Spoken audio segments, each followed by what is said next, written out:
Hello नमस्कार सम्पूर्णमा आज चाहिँ म सानो मिनी भ्लग लिएर आएको छु मेरो सासू आमासँग ढिँडो खाएको। आज चाहिँ मेरो आमालाई भात खाँदा खाँदा वाक्क लागेर चाहिँ ढिँडो बनाइदिएको छु।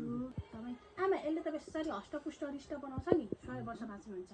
खानु न इच्ची लोग दिया इच्ची लोग दिया चामे भयो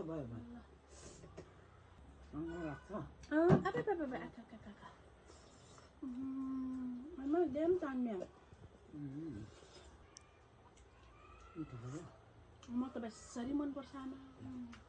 तपाईलाई चाहिँ मिठो भयो कि भएन आमा? मिठो भयो नि। के रे?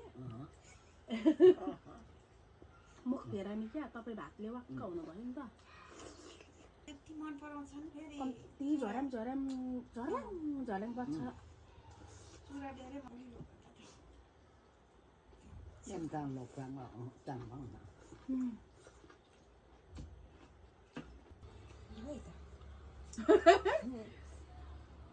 Hello Nana. अलि कति नै भयो। लियङ लिसा Nana देन।